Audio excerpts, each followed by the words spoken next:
Assalamualaikum warahmatullahi wabarakatuh. Alhamdulillahirrabbilalamin. Wabihi nasta'in wa ala umuri dunya wa din. Wassalatu wassalamu ala asrafil anbiya'i wal mursalin Sayyidina wa maulana Muhammadin wa ala alihi wa sahbihi ajmain, amma ba'du. Alhamdulillah, kita dapat belajar online dalam mata pelajaran fikih. Ya, Bu Guru, di sini saya akan menjelaskan materi tentang jual beli. Langsung saja ya. Pengertian jual beli. Apa sih jual beli itu? Jual beli dalam bahasa artinya tukar menukar.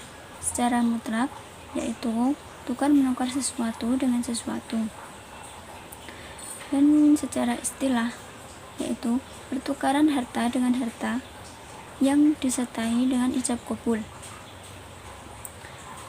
Selanjutnya, dasar hukum jual beli. Jual beli itu hukumnya mubah atau boleh.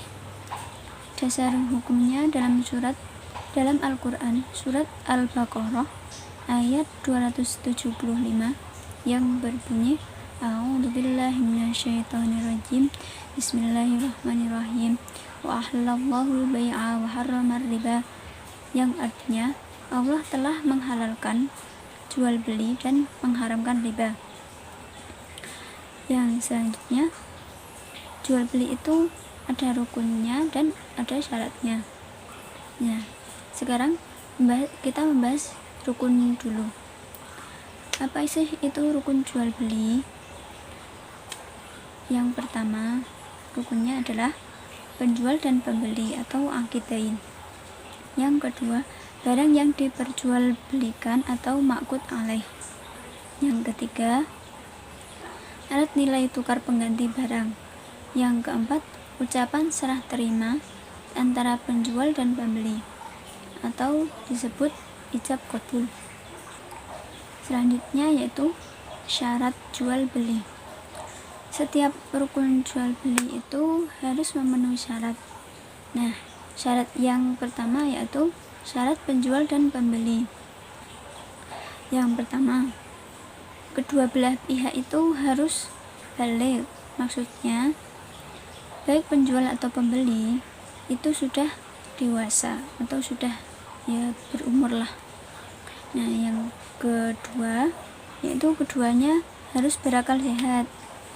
Nah, kalau orang gila dan orang yang bodoh yang tidak mengetahui hitungan tidak sah melakukan akad jual beli. Nah, itu harusnya berakal sehat. Yang ketiga yaitu bukan pemboros atau bukan orang yang memubadirkan barang. Yang keempat yaitu bukan paksaan, yakni atas kehendak diri sendiri. Nah, yang syarat kedua jual beli yaitu syarat barang jual beli. Yang pertama, barang harus ada saat terjadi transaksi, yaitu penjual harus memperlihatkan barangnya yang akan dijual kepada pembeli secara jelas, baik ukuran, timbangan, jenis, sifat, maupun harganya. Yang kedua yaitu barang yang diperjualbelikan berupa harta yang bermanfaat.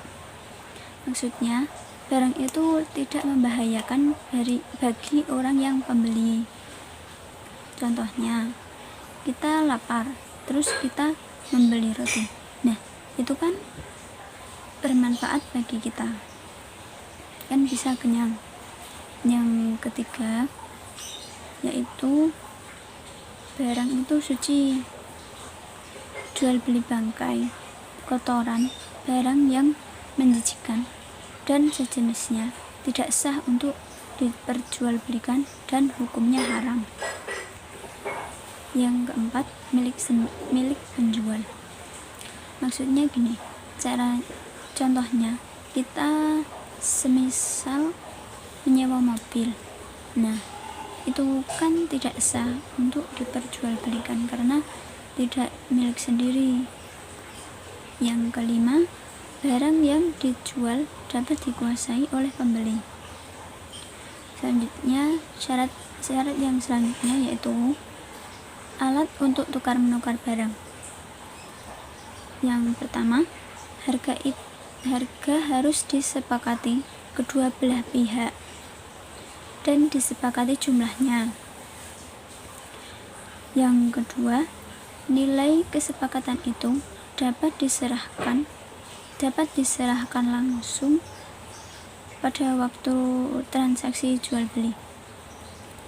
Terus selanjutnya, yang ketiga, apabila jual beli dilakukan secara barter, bukan berupa uang tetapi berupa barang, maka tidak boleh barang itu yang diharamkan.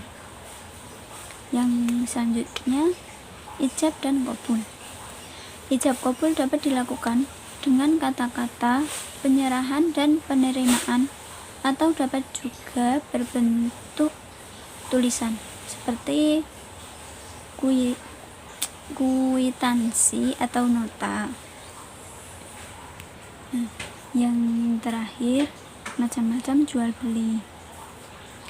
Jual beli ditinjau dari segi hukumnya dibagi menjadi 3 macam, yaitu yang pertama, jual beli yang sah. Jual beli yang boleh dilakukan karena memenuhi rukun dan syarat jual beli sebagaimana yang dijelaskan dalam fikih Islam. Terus yang kedua yaitu jual beli terlarang.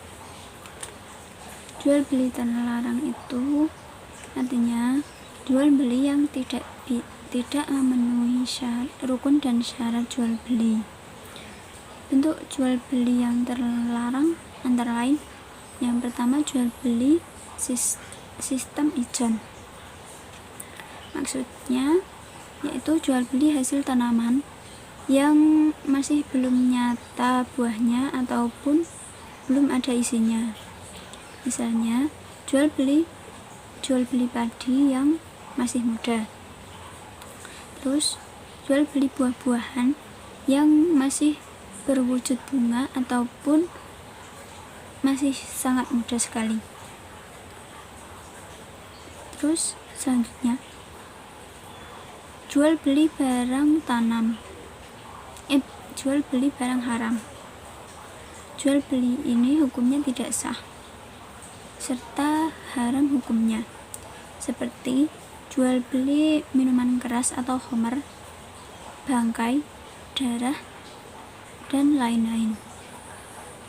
Yang ketiga, jual beli sperma hewan. Jual beli sperma hewan itu tidak sah karena sperma itu tidak dapat diketahui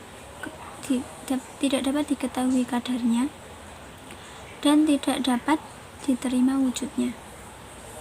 Yang keempat, jual beli anak binatang yang masih dalam kandungan induknya.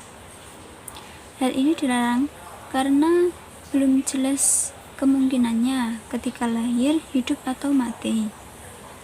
Yang kelima yaitu jual beli barang yang belum dimiliki. Maksudnya adalah jual beli yang barangnya belum diterima oleh pembeli dan masih berada di tangan penjual pertama. Sedangkan pembeli kedua akan menjualnya kembali sebelum menerima barang itu. Yang keenam, jual beli barang yang belum jelas. Jual beli ini masih ada unsur horor atau ketidakjelasan dan cenderung berspekulasi, seperti menjual buah-buahan yang belum nyata buahnya. Terus selanjutnya, jual beli yang sah tetapi dilarang agama. Jual beli ini hukumnya sah tetapi dilarang oleh agama karena adanya sesuatu sebab atau akibat yang tidak baik dari akad tersebut. Yang pertama, jual beli pada saat khutbah dan sholat Jumat. Larangan melakukan kegiatan jual beli pada saat khutbah dan sholat Jumat ini khusus bagi laki-laki muslim yang wajib melaksanakan sholat Jumat. Terus yang kedua yaitu jual beli dengan cara menghadang di jalan sebelum sampai pasar. Nah, itu dilarang oleh agama. Seperti ini. Memungkinkan penjual tidak mengetahui harga pasar yang sebenarnya, sehingga akan menjual dengan harga yang jauh lebih murah dari harga pasar. Yang ketiga, jual beli dengan niat menimbun barang. Jual beli ini sangat tidak dibenarkan dan dilarang dalam agama Islam. Hal ini dikarenakan sangat merugikan orang lain. Praktik penimbunan biasanya ditujukan untuk menaikkan harga. Sekian materi jual beli ini saya sampaikan, kurang lebihnya mohon maaf. Wassalamualaikum warahmatullahi wabarakatuh.